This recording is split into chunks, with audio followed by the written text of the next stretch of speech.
Hello everyone, welcome back to my channel.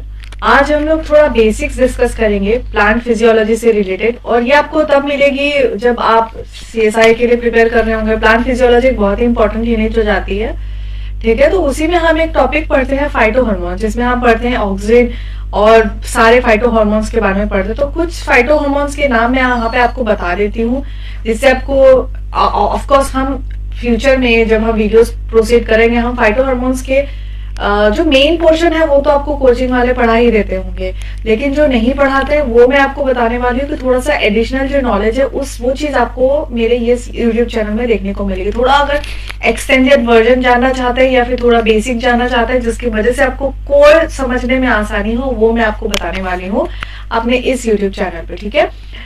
तो देखिए, plants जो भी फाइटो हार्मोन्स होते हैं बहुत टाइप्स के होते हैं, ठीक है। उसमें से मेन हम देखते हैं ऑक्सिन देखते हैं, जिब्रेलिन देखते हैं, जिस्मोनिक एसिड देखते हैं, स्ट्रिगालेक्टोन, ब्रासिनोस्टेरॉइड्स, फिर इथाइलिन देखते हैं, फिर साइटोकाइनिन देखते हैं, एब्सिसिक एसिड देखते हैं, है ना, एब्सिसिक एसिड देखते हैं। ये और भी बहुत सारे हार्मोन्स हैं, और ये अभी मे बी आफ्टर 5 और 10 ईयर्स इसके बाद और बहुत सारे हार्मोन्स हमें एड ऑन करते हुए दिखेंगे, ठीक है। लेकिन फिलहाल जो हमारा सिलेबस होता है, जो फिलहाल हम स्टडी कर रहे हैं, तो बेसिक इन्हीं पे ही वर्क हो रहा है, ठीक है।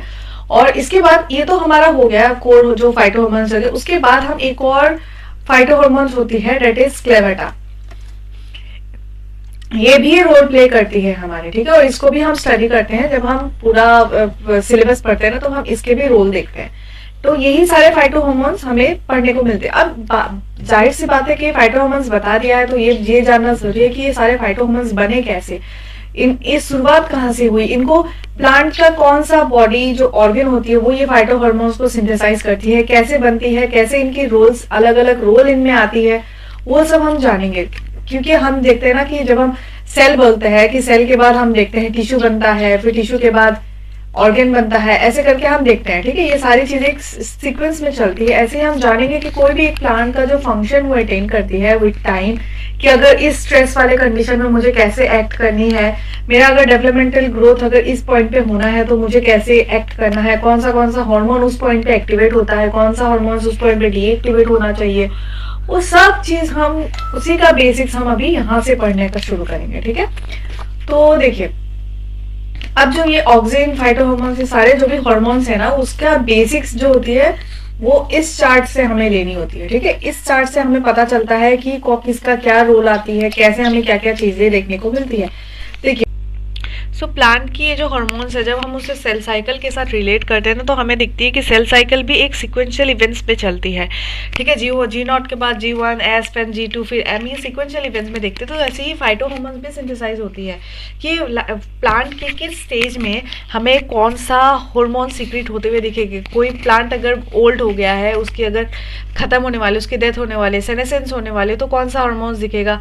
कोई प्लांट है जो अभी बस एम्ब्रियोजेनेसिस करना चाहती है, वो बस एम्ब्रियो बनाना चाहती है, तब क्या दिखेगा, वो किस पोजीशन पे उसको क्या दिखना चाहिए, वो सारी ही चीज़ें हमें क्या मिलती है, एक सीक्वेंशियल ऑर्डर में चलती है जो भी फाइटो हार्मोन्स के सिंथेसिस होती है। तो लेकिन ये जो फाइटो हार्मोन्स है ना, इसमें भी क्या होती है, ये जो चीजें देखिए, सेल साइकिल में क्या होता है, आपको साइक्लिन्स और सीडीके दिखती है, ठीक है। साइक्लिन एक साइक्लिक वे में चलती है, सीडीके प्रेजेंट होती है, वो अलग अलग स्टेज में एक्टिवेट डीएक्टिवेट होती है साइक्लिन।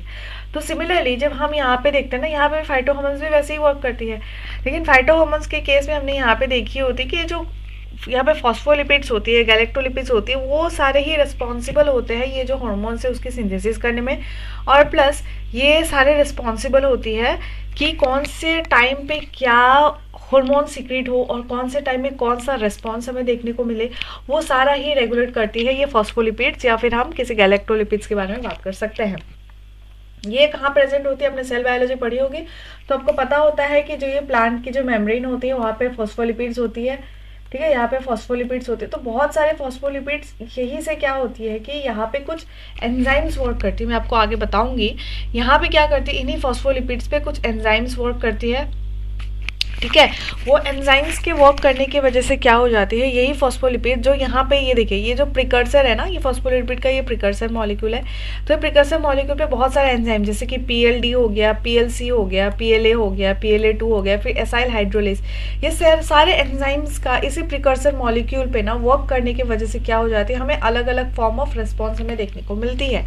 ठीक है, वो इस डायग्राम पे यहाँ पे आपको दिखा गया है, यहाँ पे फुल फॉर्म आप इसको रिलेट कनेक्ट कर लीजिएगा यहाँ से, यहाँ जो चार्ट दी गई है ना इसके साथ आप फुल फॉर्म देख लीजिएगा यहाँ पे कि PC का मतलब क्या है एंड देन PS का मतलब क्या है, PIP2 ये सब देख लीजिए। ठीक है, तो होता क्या है कि यहाँ पे जो है ये सारे फॉस्फोलिपिड्स है, या सारे फॉस्फोलिपिड्स है। ठीक है, तो ये क्या करती है कि ये फॉस्फेटिडिक एसिड है। ठीक है, तो ये सारे क्या करती है, यहाँ पे कुछ एंजाइम्स प्रेजेंट है, आपने देखा ये रहा एक एंजाइम, ये एंजाइम, इनकी जो ये सारे एंजाइम है ना, ये सारे वर्क करके क्या करती है, ये कुछ प्रोडक्ट देती है। ठीक है, ये कुछ प्रोडक्ट देती है। इन प्रोडक्ट्स के बाद हमें कुछ रिस्पॉन्स देखने को मिलती है। ये फॉस्फेटिडिक एसिड हो गया, तो यहाँ मेजॉरिटी जो फंक्शन है ना फॉस्फेटिडिक एसिड की वजह से हमें देखने को मिलती है। ठीक है, फिर यहाँ पे डेग हो गया, IP3 हो गया, ये आपको बहुत सारी चीज़ों में मिल जाएगी। डेवलपमेंटल बायोलॉजी पढ़ेंगे तब भी आपको ये मिलेगी, सेल बायोलॉजी पढ़ेंगे तब भी आपको मिलेगी, और यहाँ पे हम प्लांट फिजियोलॉजी पढ़ रहे हैं तब भी हमें ये मिलेगी। ये पाथवे तो आपको रट ही लेना है एनी हाउ कि कैसे क्या हो रहा है। तो प्लांट में ये क्या करती है, इट इज़ रिस्पॉन्स, जो कैल्शियम का फ्लक्स करवाने में ये कॉज करती है, रिस्पॉन्सिबल होती है। ठीक है, तो ये स्टोमेटल एपरेचर ओपनिंग और क्लोजिंग को ये रेगुलेट करती है। फिर जो ड्रॉट टॉलरेंस में उसमें रिस्पॉन्सिबल होती है, seed germination, light perception and stress response, इस सबके लिए ये सारे जो है ये पाथवे रिस्पॉन्सिबल होती है। आपने देखी होती है इनिशियल जो होती है उनकी प्रिकर्सर होती है कोई फॉस्फोलिपिड या फिर कोई गैलेक्टोलिपिड से होती है। ठीक है, यहाँ कुछ हो रहा है हमारा एंजाइम्स, कुछ फॉस्फोलाइपेजेस हैं, ये सारे क्या होते हैं जो एंजाइम्स है, we call them as phospholipases because they are acting on phospholipids, so we call it them as phospholipases and then we get some kind of products, यहाँ पे जो प्रोडक्ट्स यहाँ पे मेंशन की हुई है, and then ultimately will see some kind of response. ठीक है, जो हम प्लांट्स में देखते हैं एंड उन्हीं रेस्पॉन्स को यहाँ पे मेंशन की गई है। फॉर एग्जांपल अगर हमने देखा कि यहाँ पे ये जो एसाइल हाइड्रोलिस के वर्क की वजह से यहाँ पे हमने कुछ रेस्पॉन्स देखा, जैसे ऑक्सिलिपिन प्रोडक्शन, फोटोन पंपिंग, फिर एबायोटिक अगर कुछ स्ट्रेस आ गया तो एबायोटिक स्ट्रेस में क्या होती है कि एबायोटिक स्ट्रेस में क्या होता है कि जैसे कोई क्या होगा, प्लांट अगर उसको अगर कोई बहुत ज़्यादा हैवी अमाउंट ऑफ अगर लाइट दी गई, या फिर हैवी अमाउंट ऑफ विंड आ गया, या फिर हैवी अमाउंट ऑफ अगर लाइट वाइट डाल दिया, फिर उसके बाद जो स्ट्रेस रिस्पॉन्स हमें देखने को मिलती है वो हम क्या किस में कंसिडर करते हैं, ये एबायोटिक स्ट्रेस में कंसिडर करते हैं। ठीक है, तो यही एबायोटिक स्ट्रेस के बाद हमने यहाँ पे देखी होती है कि यहाँ पे पैथोजन डिफेंस में भी हमें देखने को मिले। पैथोजन डिफेंस से क्या मतलब होता है यहाँ पे कि अगर कोई प्लांट है उस पर किसी हर्बीवोर ने च्यू कर दिया, तो हर्बीवोर पे च्यू करने की वजह से हमें कुछ जो होती है हार्मोन सीक्रेट होते हुए दिखती है, जैसे कि हो गया जस्मोनिक एसिड हो गया। तो सिमिलरली ऐसे स्ट्रेस में हमें सैलिसाइलिक एसिड भी हमें देखने को मिलती है। ठीक है, तो ऐसे ही कुछ हार्मोन्स हमें देखने को मिलती है। फिर उसके बाद ऑक्सीजन के रिस्पॉन्स हमें देखने को मिलती है, ऑक्सीजन रिलेटेड रिस्पॉन्स मिलती है। फिर उसके बाद जो फॉस्फोटाइल कोलिन है उसको उस पर अगर ये वाला एंजाइम एक्ट किया तब प्रोडक्ट हमें ये देखने को मिल गई, बट उसके बाद जो होगी रिस्पॉन्स हमें अलग देखने को मिल गई, इससे थोड़ी सी अलग होगी, उसमें जैस्मोनिक एसिड की सिंथेसिस देखने को मिलती है। फिर उसके बाद जिसके वजह से फाइनली हमें पोलन मैचुरेशन, एंथर डेहिसेंस, फिर फ्लोरल की जो फ्लावर की जो ओपनिंग होते हैं सेनेसेंस देखने को मिलती है। देखिए जो रोल्स होते हैं वो ओवरलैप कर सकती है। ठीक है, अब क्योंकि हमने यहाँ पे बताया एबायोटिक स्ट्रेस रिस्पॉन्स, तो एबायोटिक स्ट्रेस रिस्पॉन्स का मतलब ये नहीं है कि सिर्फ यही वाला पाथवे हमें एबायोटिक रिस्पॉन्स देगा, हमें कुछ और पाथवेज भी दे सकता है। जैसे कि ये रहा हमारा स्टोमेटल एपरेचर वाला, इसमें जब जो बहुत ज़्यादा वाटर स्ट्रेस होती है या फिर बहुत ज़्यादा तेज़ विंड चलती है, ठीक है, तूफान आ रही होते, तो भी हमें इस केस में ये एबायोटिक स्ट्रेस रिस्पॉन्स इस स्टोमेटल पे हमें देखने को मिल सकती है। फिर ठीक है, फिर उसके बाद यहाँ पे भी हमें देखने को मिलती है एबायोटिक स्ट्रेस। तो वो सारे रिलेटेड है, आप ये ना समझिए कि एबायोटिक स्ट्रेस बोला है तो मतलब इसी में ही होगा, ऐसा नहीं है, वो सब रिलेटेड ही है। ठीक है, फिर उसके बाद हमने इस पे देखा है फॉस्फोटाइल कोलिन की वजह से पोलन मैचुरेशन, एंथर डेहिसेंस देखने को मिलती है। फिर उसके बाद फिर अगर हम इस केस में देखें फॉस्फेटिडिक एसिड में देखने को मिलेगी, फिर ये मिला। फिर उसके बाद वेसिकल मेम्ब्रेन, ये सारे उसकी वर्क होती है। शुड ग्रेविट्रोपिज्म देखने को मिलती है, आप ऑक्सीजन में देख सकते हैं ये चीज़ें। फिर फॉस्फेटिडिक एसिड हमें मिलेगा ये सारे एंजाइम के वर्क करने की वजह से, फॉस्फोलाइपेजेस। फिर उसके बाद ABR रिस्पॉन्स दिखने को मिलती है, रिएक्टिव ऑक्सीजन प्रोडक्शन। सो ये सारे हमें ABR रिस्पॉन्स और रिएक्टिव ऑक्सीजन प्रोडक्शन हमें किस में देखने को मिलेगी, हमें ये साइटोप्लाज्म की ओपनिंग और क्लोजिंग में देखने को मिलेगी। इसका साइटोप्लाज्म सॉरी, क्लोरोप्लास्ट की ओपनिंग एंड क्लोजिंग में, क्लोरोप्लास्ट बोलियो, स्टोमेटा की ओपनिंग और क्लोजिंग में हमें देखने को मिलती है कि ये भी है रिस्पॉन्स, और ये ROS जब प्रोडक्शन होती है। ये मैं स्टोमेटा का जो ओपनिंग एंड क्लोजिंग है उस पर भी मैं अलग वीडियो ले आऊँगी, ठीक है, थोड़ा डेप्थ में पढ़ेंगे कि ROS प्रोडक्शन का, कैल्शियम का क्या रोल है उसमें, ठीक है। फिर उसके बाद जस्मोनिक एसिड का एक्यूमुलेशन होगा उसमें, फिर लिपिड डीजनरेशन होगा, फिर ये सारे आपको दिख जाएंगे, ठीक है। फिर ये H2O2 की सेंसिटिविटी, ये भी ROS प्रोडक्शन पे ही के साथ रिलेटेड है। फिर सेल सर्वाइवल, सेल जो टॉलरेंस होती है, फिर मेम्ब्रेन ट्रैफिकिंग, फिर रूट हेयर पैटर्निंग, ये सारी चीज़ें आपने देख ली होती है, ठीक है।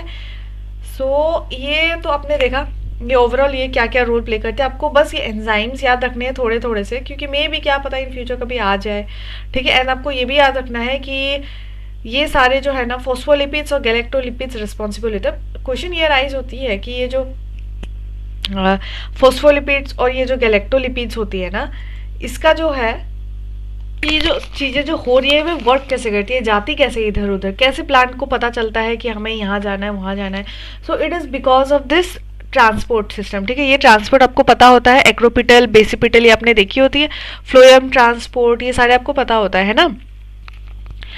एक्रोपिटल होती है, फिर उसके बाद बेसिपिटल होती है, फिर उसके बाद अपने देखे होते by directional, unidirectional, phloem transport, फिर उसके बाद हमने कंपार्टमेंटलाइजेशन देखते हैं, फिर उसके बाद वैक्यूल, ये सारे बहुत कुछ होती है, आगे मैं आपको बताऊंगी। तो ऐसे ही करके क्या करते हैं, ये सारी चीज़ें प्लाज्मा मेम्ब्रेन से बनती है, प्लाज्मा प्लांट मेम्ब्रेन से बनती है, फिर उसके बाद ये क्या करती है, टूट के फिर ये अलग अलग हो जाती है, फिर इसका अलग अलग रोल पे ये इधर उधर अपने आप चली जाती है, ठीक है। जैसे ही हार्मोन्स की हमें कमी होती है, जैसे ही प्लांट को पता चलता है कि अरे नहीं मेरे को कुछ चीज़ की कमी हो रही है, मेरे पे किसी ने पैथोजन ने अटैक मारा है, तो वो क्या करता है, इसी फॉस्फोलिपिड्स जो उसके मेम्ब्रेन में होते हैं ना उसको यूज़ करके वो फिर से जस्मोनिक एसिड का सिंथेसिस करके अपने लिए बनवा लेता है। तो डेट मीन्स कि आपको इससे क्या समझ में आता है कि प्लांट का जो भी उसका प्लांट जो मेम्ब्रेन होती है ना, वो सिर्फ उसको एक आउटर कवरिंग नहीं देती है, वो उस प्लांट को एज ए होल वो क्या करती है, वो रेगुलेट करती है, वो मदद करती है सारी चीज़ों को फॉर्म करने के लिए, ठीक है।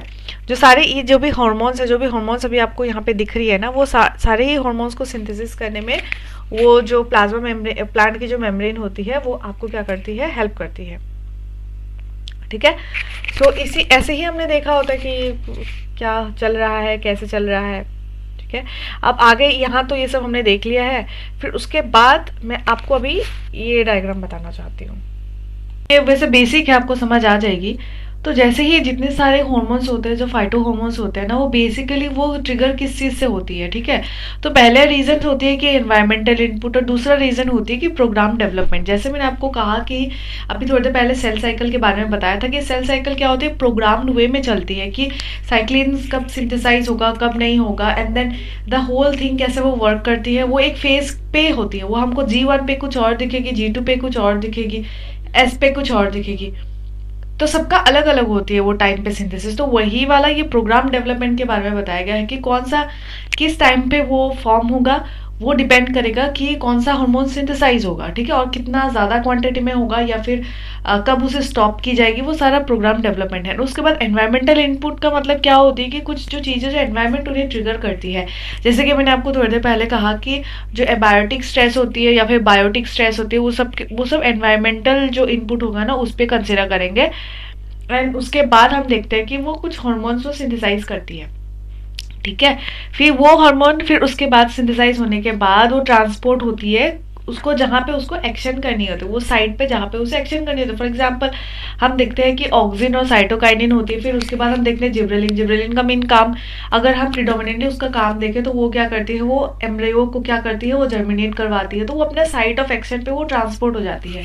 ट्रांसपोर्ट कैसे होती है आपको पता है, बेसिपिटल फिर एक्रोपिटल, ये सारे जो mode of transportation, polar non polar जो मोड ऑफ जो भी होती है ट्रांसपोर्ट, वो आपको पता होता है। तो वैसे ही मोड पे वो क्या करती है, इधर उधर ट्रांसपोर्ट होकर वो अपना काम करती है। अगर उसका काम अगर कहीं पे न्यूक्लियस पे जाना होगा तो उधर हमें न्यूक्लियर रिसेप्टर दिखते हैं, फिर हाँ न्यूक्लियर रिसेप्टर दिखते हैं। फिर अगर वो साइटोप्लाज्म में जानी होती है तो वहाँ साइटोप्लाज्मिक ऐसे कुछ होगा। फिर प्लाज्मा मेम्ब्रेन में कुछ इंट्रासेलुलर एक्स्ट्रा सेलुलर जो भी होती है ना रिसेप्टर्स, टाइप ऑफ रिसेप्टर्स आपने देखे होते, तो वैसे ही कुछ जहाँ जहाँ जाती है वो अपने रिसेप्टर से बाइंड करके वो सिग्नल ट्रांजैक्शन स्टार्ट कर देती है। फिर एज ए होल वो फिर क्या करती है, रेस्पॉन्स दिखाना शुरू कर देती है, ठीक है।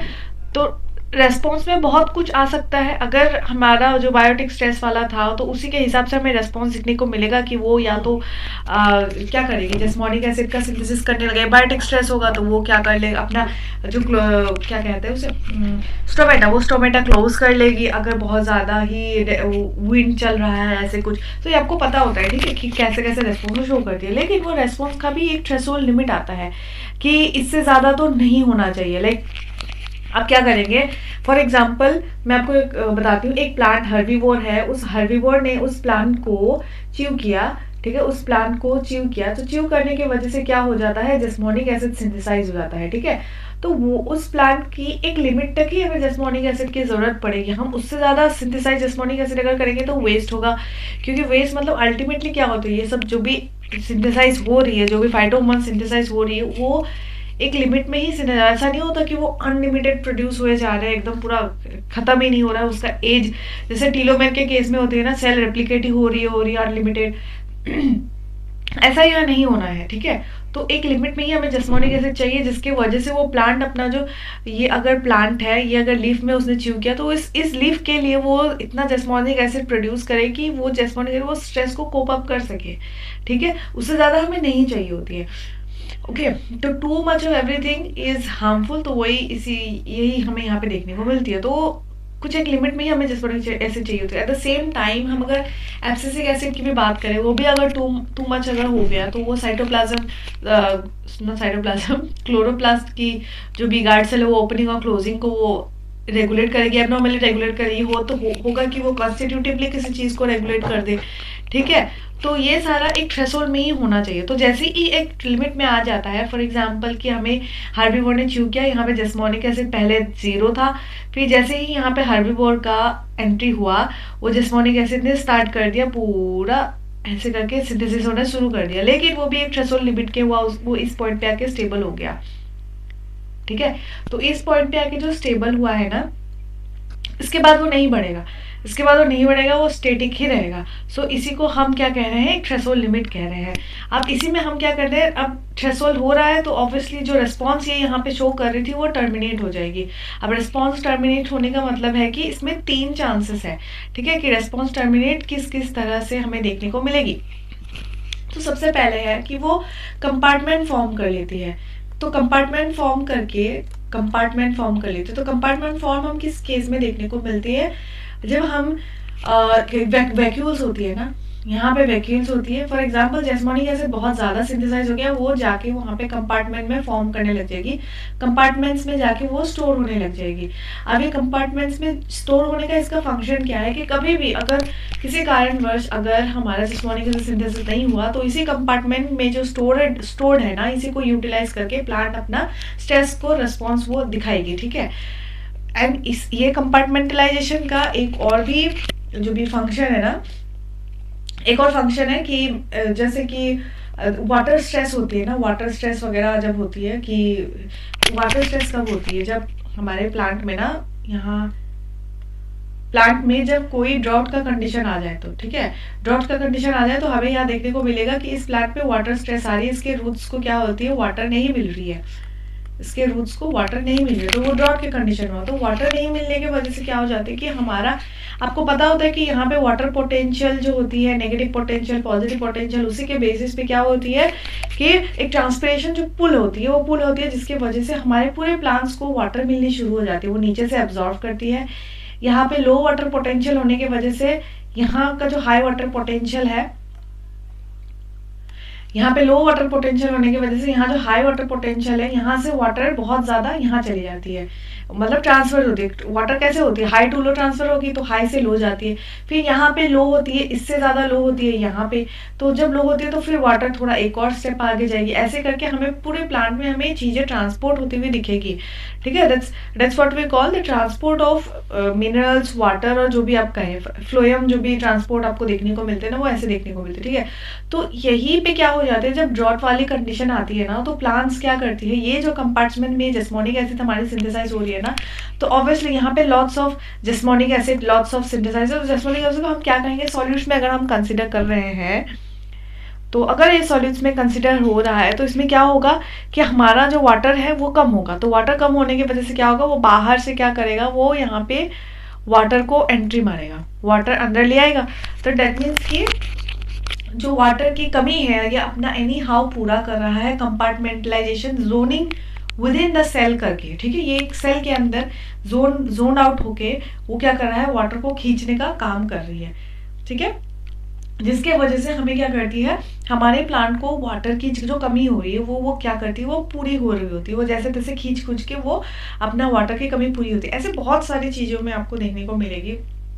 आपको अगर सॉल्ट का अगर कंसंट्रेशन कम हो रहा है, ये सब बहुत सारी फैक्टर्स होती है। यहाँ मैंने आपको बेसिक वाला बताई, हम डीप डेप्थ में जाएंगे वो अलग ही कहानी होगी, ठीक है। तो आपको पता चल रहा है कि कंपार्टमेंटेशन होती है, ठीक है। तो यहाँ पे कंपार्टमेंटेशन हो गया। अगर जस्मोनिक एसिड अगर बहुत ज़्यादा सिंथेसाइज, यहाँ मैंने से जस्मोनिक एसिड का कहा है, आप किसी से भी आप रिलेट कर सकते हैं। यहाँ पे आपने कैल्शियम का भी आपने देखा होता है, ठीक है। ये सारे फैक्टर्स आती है। तो यहाँ पे एक और ऑप्शन बताया गया है रिवर्सिबल कंजुगेशन। आपको पता है कि कंजुगेशन का रोल जो फाइटो हार्मोन है उसमें क्या होती है।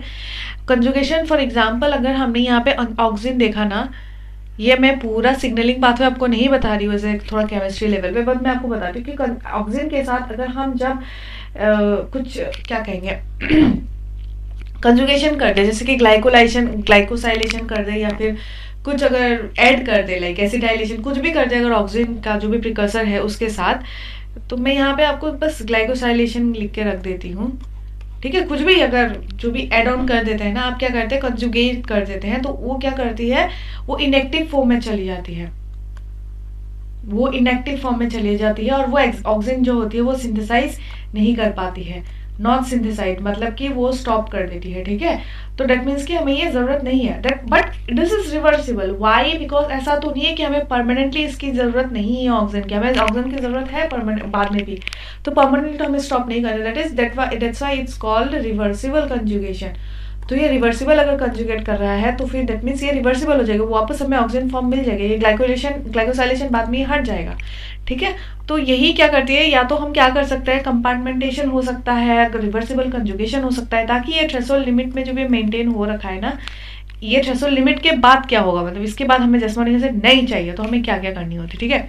और एक होता है यहाँ पे कैटाबॉलिज्म, ठीक है। सो कैटाबॉलिज्म आपने किस में देखी होती है, आपने लैक ऑपरेटर में देखी होती है कि कोई चीज़ अगर आपको ज़रूरत नहीं है तो आप उसको क्या करते हैं, आप उसे कैटाबोलाइज करके आप उसे क्या करते हैं, भगा देते हैं, हमें नहीं चाहिए, हमें वो चीज़ बिल्कुल नहीं चाहिए, ठीक है। सो ये कैटाबोलिज्म वाली चीज़ ना आपको किस में दिखेगी, जब आप एब्सिसिक एसिड या फिर जिब्रेलिक एसिड का जो भी फॉर्मेशन वाला पाथवे है ना, वहाँ पे Ga2 ऑक्सीडेज करके कुछ तो एंजाइम्स हैं, ठीक है। तो क्या करती है कि वो स्टॉप कर देती है फॉर्मेशन, वो इनएक्टिव फॉर्म में ले आती है, और वो क्या करती है, वो डिग्रेड कर देती है, ठीक है। तो ऐसे ही बहुत सारे पाथवेज हैं, वो पाथवेज से फॉलो होकर क्या करती है, जो जैस्मोनिक एसिड होती है वो डिग्रेड हो जाएगी, वो कैटाबोलाइज हो जाएगी, और कैटाबोलाइज होकर वो अपना जो इसका अलग अलग कन्वर्स जो भी अलग अलग फॉर्म्स होते हैं ना, वो अडेप्ट कर लेगी, ठीक है, अडॉप्ट कर लेगी। फिर उसके बाद ऐसे ही जब हम लैक ऑपरेटर देखते हैं तब क्या करते हैं, अगर लैक्टोज है तो हमें उसे ब्रेक डाउन करने की ज़रूरत है, तो हमें उसे कैटाबोलाइज करने की ज़रूरत है, सो डैट हमें लैक्टोज अभी ज़रूरत नहीं है हमें लैक्टोज की, क्योंकि लैक्टोज ऑलरेडी है, तो उसे कैटाबोलाइज करके हम उसे ब्रेक डाउन कर देते हैं, ताकि वो दूसरा कोई फॉर्म जो ग्लूकोज या गैलेक्टोज फॉर्म में वो हमें अवेलेबल हो जाए, ठीक है। तो ये जो जैस्मोनिक एसिड वाला है ये भी सिमिलर वे में ही कर रहा है, तो ये क्या करती है, डिग्रेड हो जाती है, उसे हम कैटाबोलाइज कर देते हैं। अगेन मैं आपको बता रही हूँ, मैं यहाँ सिर्फ जैस्मोनिक एसिड के बारे में बात कर रही हूँ, जस्ट क्योंकि ये कॉमन एग्जांपल हो जाता है, आपको रिलेट करने के लिए आसानी होगी। आप कोई भी फाइटोहॉर्मोन्स को आप उसका जो चार्ट होता है ना, उसका जो पाथवे है, इन फ्यूचर हम देखेंगे उसका जो पाथवे कि कैसे वो फॉर्म कर रही है, कैसे वो उसका प्रिकर्सर मॉलिक्यूल के साथ आगे वो सिंथेसाइज कर रही है, तो उसी पे हम क्या करेंगे, जब जो कैटाबॉलिज्म होते हैं ना, वो कैटाबॉलिज्म कर देती है, ठीक है। एंड उसके बाद इफ्लक्स के क्या रोल है यहाँ पे, आपको पता होगा दो चीज होती है, इनफ्लक्स और इफ्लक्स। ये रहा हमारा कोई सेल है, ये जो अंदर आया है इसे हम इनफ्लक्स कहते हैं, ठीक है, और ये जो पर्टिकुलरली बाहर गया है उसे हम इफ्लक्स कहते हैं। तो अगर हमें सेल पे हमें अगर जैस्मोनिक एसिड नहीं चाहिए तो हम उसका क्या हो जाता है, उसका इफ्लक्स हो जाता है, वो सेल के बाहर चला जाता है। क्या पता वो किसी और पार्ट में उसको ज़रूरत हो रही हो, ठीक है। तो जहाँ लोकल साइट जो होती है, जहाँ पे उसकी ज़रूरत नहीं है, वो वहाँ से भगा के कहीं और भेज देती है। जैसे कि मैंने आपको अभी थोड़ी देर पहले कहा था कि एक प्लांट है, ये एक प्लांट है, ये रहा प्लांट और यहाँ पे इसकी पत्ते हैं। तो फॉर एग्जाम्पल हमारे क्या था, यहाँ पे हर्बीवोर ने क्या किया, यहाँ पे च्यू किया, यहाँ पे हमारे हर्बीवोर भाई साहब ने क्या किया, च्यू कर दिया। तो हर्बीवोर ने यहाँ पे च्यू करने की वजह से हमने देखा कि यहाँ पे जो है जस्मोनिक एसिड का सिंथेसाइज हो गया बहुत सारा अनलिमिटेड, क्योंकि इसने इस लीफ के लिए इसने अपना रोल प्ले कर दिया। लेकिन सिंस ये लीफ पे जो सेल्स है ना, ये अपना सेल्स है, ऐसे करके छोटे छोटे सेल्स है, वहाँ पे जिस्मोनिक एसिड सिंथेसाइज हो रहा है ना, तो वो क्या करते हैं, जब बहुत ज़्यादा जिस्मोनिक एसिड सिंथेसाइज हो रही है, वो इफ्लक्स कर देते हैं, दैट मीन्स कि यहाँ के सेल्स से वो भगा देती है, और भगा के वो क्या करती है, इसके नियर बाई एरियाज, जो नियर बाई एरियाज है वो वहाँ पे जाके भेज देती है, अलर्ट कर देती है नियर बाई एरियाज के लिए कि नहीं, तुम बच के रहो, ये जो हर्बीवोर है ना, अभी इसने मेरे को चबाया है, तुम भी रेडी रहो। तो ये क्या करती है, ये नियर बाई एरिया में ये फैला देती है, ठीक है। तो नियर बाय एरिया में ये फैलाने की वजह से ये नियर बाय एरिया भी अलर्ट हो जाती है। तो इसी वजह से ये क्या कहती है, ये इफ्लक्स होती है। लेकिन ये हमेशा याद रखनी है कि इसकी भी एक थ्रेशोल्ड लिमिट है। अब ऐसा नहीं होता कि अनलिमिटेड प्रोड्यूस किया जा रहा है और पूरा प्लांट में उसने जिस्मोनिक एसिड फैला दिया है, ऐसा नहीं है। क्योंकि क्या पता इस लीफ को जरूरत नहीं हो जिस्मोनिक एसिड की, इस लीफ को जरूरत नहीं है, तो वो तो वेस्टेज ऑफ एनर्जी हो गया ना, वो गलत बेवजह से जिस्मोनिक एसिड प्रोड्यूस करते, तो उसकी भी एक थ्रेशोल्ड लिमिट होती है। तो this is what is mentioned here कि ये इफ्लक्स के बारे में वो यहाँ पे यही बताया गया है कि इफ्लक्स हो रहा है, ठीक है। एंड देन अगर ये थ्रेशोल्ड लिमिट अगर उसने अटेन कर लिया है, एट द सेम टाइम हमें ये भी देखने को मिलती है कि वो क्या करती है, नेगेटिव फीडबैक रेगुलेशन होती है। नेगेटिव फीडबैक रेगुलेशन पता है आपको कि अगर कोई प्रोडक्ट अगर टू मच अगर सिंथेसाइज हो गया है, ठीक है, अगर कोई प्रोडक्ट टू मच अगर सिंथेसाइज हो गया तो वो नेगेटिवली रेगुलेट करती है, वो अपना ही सिंथेसिस खुद ही रोक लेती है। ये आपको ऑक्सीजन के केस में बहुत ही जो उसकी पाथवे है ना, जो भी सिग्नलिंग वाला पाथवे है, उसका वो बहुत ही क्लियरली दिखेगा। तो हर जो भी हार्मोन्स है उसमें हमें देखने को मिलते हैं, लेकिन ऑक्सीजन में आपको इसलिए बता रही हूँ क्योंकि वो पिक्चर में जब आप उसकी सिग्नलिंग वाला पाथवे पढ़ेंगे वो बहुत ही ईजिली आपको दिख रहा होगा उसमें, ठीक है। तो यहाँ पे देखिए फीडबैक, मतलब कि ये बहुत ज़्यादा एक थ्रेशोल्ड लिमिट अटेन करने के बाद वो नेगेटिव फीडबैक की वजह से अपनी ही सिंथेसिस वो खुद ही रोक देगी। और ऐसा भी हो सकता है कि उसकी थ्रेशोल्ड लिमिट अटेन करने के बाद वो और मजबूर कर दे अपनी ही सिंथेसिस को कि चलो ठीक है ये हो गया है, थोड़ा और चाहिए, और थोड़ा पॉजिटिवली भी ये रेगुलेट कर सकते हैं। इसलिए ये साइन हमें यहाँ पे दिख रही है, ठीक है, ये दो चीज़ें हमें दिख रही है। चलिए, so this is the whole scenario. ये होल थिंग आपको बताती है जो प्लांट फिजियोलॉजी का ना, आपको एक समरी टाइप का देता है कि इसी के बेसिस पे आप स्टडी करते हैं एक्चुअली।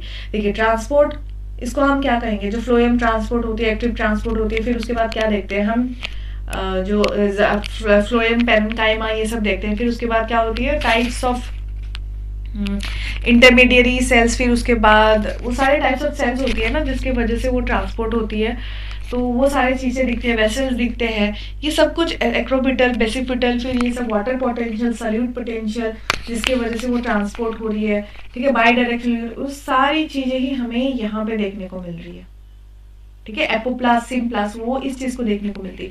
सिग्नल ट्रांसडक्शन हम इसमें हार्मोन्स में देखते हैं, इथाइलिन, साइटोकाइनिन, वो सब हमें देखने को मिलती है। फिर उसके बाद हमें रेस्पॉन्स देखने को मिलती है। रिसेप्टर जब हम पढ़ते हैं इंट्रासेलुलर, फिर इंटरसेलुलर रिसेप्टर्स हमें देखने को मिलती है। फिर उसके बाद ये सारी चीज़ें, कैटाबॉलिज्म हमें देखने को मिलती है। फिर ये कंजुगेशन, ये सारे इफ्लक्स जो देखने को मिलती है हमें इसमें देखने को मिलेगा। जब आप क्लोरोप्लास्ट की ओपनिंग या क्लोजिंग में देखेंगे ना, आपको ये फ्लक्स का बड़ा ही रोल आपको देखने को मिलेगा। ऑफकोर्स कंपार्टमेंटेशन का भी देखने को मिलेगा, लेकिन वो स्ट्रेस वाले कंडीशन में आपको देखने को मिलेगा ज़्यादा। तो इफ्लक्स का भी सिचुएशन मिलेगा। फिर नेगेटिव एंड पॉजिटिव फीडबैक, बस यही सारे हैं। ये एज ए होल आप जब पढ़ते हैं पूरी प्लांट फिजियोलॉजी इसी में ही थोड़ा सा आपको दिखने को मिलता है। वो कम्प्लीटली लाइक 80% प्लांट फिजियोलॉजी आपको यहीं से रिलेट करके आगे बढ़ना है। तो एनवायरमेंटल जो इनपुट होती है वो आपको स्ट्रेस में देखने को मिलती है, या फिर आप देखते हैं कि जो वर्नलाइजेशन होती है और देखिए क्या फोटो पीरियडिज्म देखते हैं आप, वो सारी चीज़ें इसमें एनवायरमेंटल इनपुट पे हो जाएगी। फिर प्रोग्राम्ड डेवलपमेंट कि कौन से स्टेज में क्या सिंथेसाइज होगा, ये हमें फाइटोहॉर्मोन्स में ही देखने को मिलती है, ठीक है। तो this is the whole scenario कि कैसे क्या वर्क करती है। आई जस्ट होप आपको ये वीडियो हेल्पफुल रही है। अगर हेल्पफुल रही है तो वीडियो को लाइक कर दीजिए, अपने फ्रेंड्स को भी शेयर कर दीजिए। शेयर ना भी करें, अगर आप अकेले अकेले पढ़ना चाहते हैं तो भी कोई बात नहीं, लेकिन चैनल को सब्सक्राइब करने मत भूलिए, because it motivates me a lot and due to which I get motivated to make more videos for you. So आगे भी हम क्वेश्चंस करेंगे. So that's all. Thank you so much for watching guys and have a nice day.